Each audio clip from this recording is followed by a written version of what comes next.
What's up guys, it's your boy Tgltn. Today we're going to be doing a Q&A with the Soniqs and I'll be answering a couple questions you guys asked me in the Twitter poll. Let's get into it. Mustache Dave.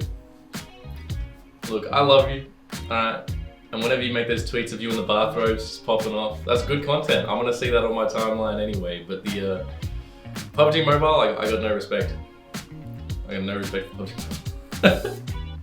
The best looking molding teammate I've ever had. I mean, I'm inclined to say Pax because he is the only molding teammate I've ever had, but that also makes him the worst looking molding teammate I've ever had. Sorry, Pax. For aim, I'd be inclined to say a player like Balefrost. I think Balefrost has incredible aim. That's probably his strongest point. Movement is a hard one. There's a lot of players with really good movement. I think maybe Lobes. Lobes has really good movement. I've always noticed that about his gameplay. And game sense, I guess. World champion PO, IGL. He must know some stuff. Yeah, that'd probably be my ultimate player. What is Tgltn backwards? It's meant to be not legit. That's the whole idea around my name, is it's meant to be like a little Easter egg. So maybe someone finds them suspicious and then they look at my name and they realize it's not legit backwards. They'll be like, oh, that's crazy. But I can't get the full Tgltn handle anywhere, so I abbreviated it and it's kind of lost its meaning in the abbreviation, I guess. If it wasn't for PUBG, I don't know what game I'd be grinding. I would be inclined to say Counter-Strike, but the Oceanic scene for Counter-Strike seems pretty dry.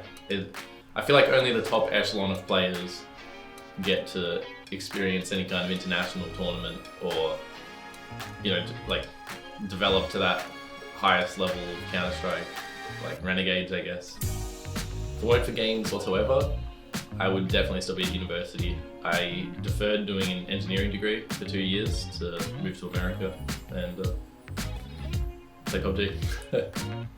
I don't know, Zoe. When you make it to America, when you live here. Yeah, Garrett, sorry. I did bring your jersey. Like, I did take it home by accident, but I also brought it back to America and I was waiting for the next event to give it to you and we just haven't been at an event together recently. But the jersey is here, so next event, give it back to you. I don't think that with the amount of orgs in PUBG at the moment, the cadets team is really worth anything, because if you're one of the only orgs in FPL, well, the top pool, I don't know what to call it anymore. You still have like a draw to your organization. You don't necessarily need a cadets team, just 2 other players in the first place. Is the dip free? Should we send it? I mean, it was free. We were just a little late to get there. It was unfortunate, you know.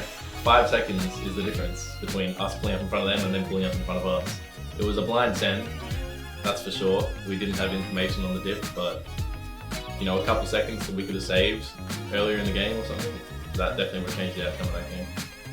A lot of practice, lots and lots of practice. Every Christmas holidays, as far back as I can remember, until I was like 8 years old, I would just grind out hundreds of hours of games.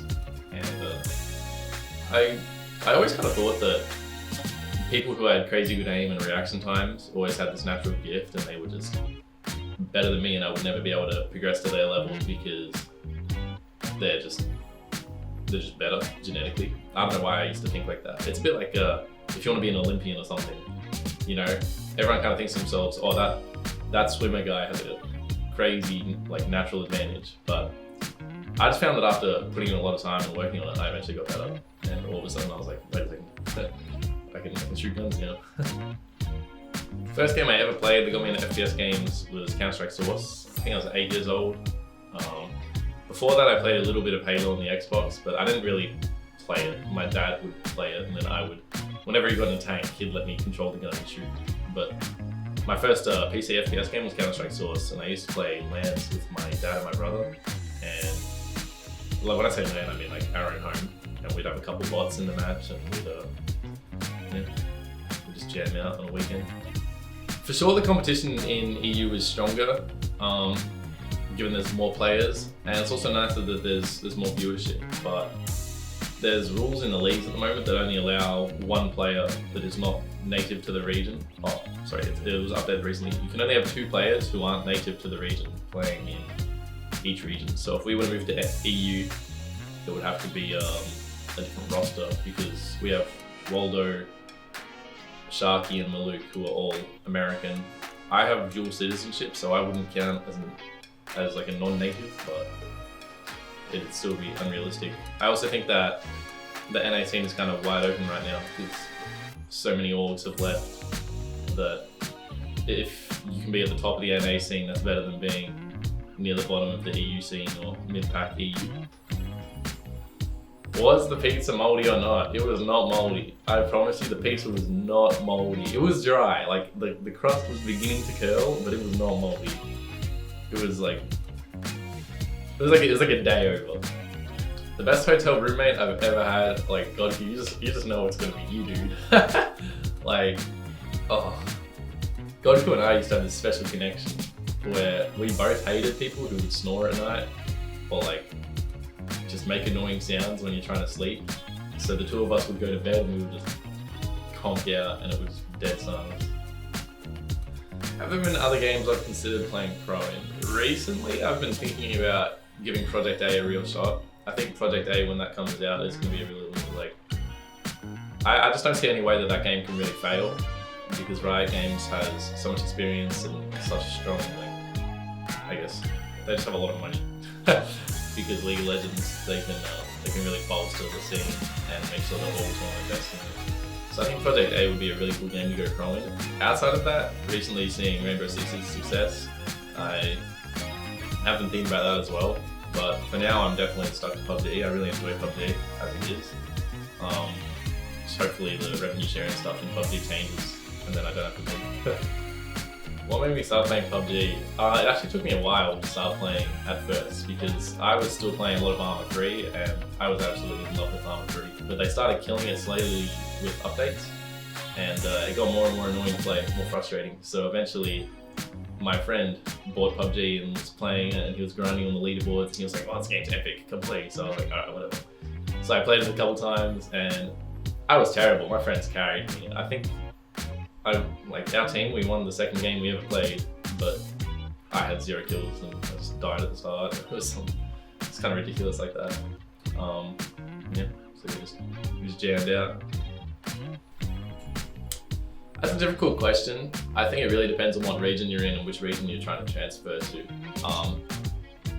I guess for the most part, you just have to perform and put up stats in contender leagues or in pro leagues, and then when other regions make roster changes, you just need to DM them and see if they're interested in international opportunities. Because there's a lot of people who aren't interested in having a player from a different region play for them if they can't give them housing or a visa or whatnot. When I shoot, I don't even know what I look at. I just shoot. It's too autonomous at this point. I couldn't tell you which one I look at. I'd assume that my eyes bounce between the 2, but I just don't know. Have to test it. Oh, that's a hard question. I think recently with the announcements that have come out, it does look to be improving by a margin, but I don't know if I'd say I'm happy yet. I think a lot of the game balancing changes are really annoying me at the moment. Kind of wish the game could go back a little bit, but hopefully the esports this year will be in a better place than it was last year, and then be a much more successful game. Living in America, the internet is nice for sure.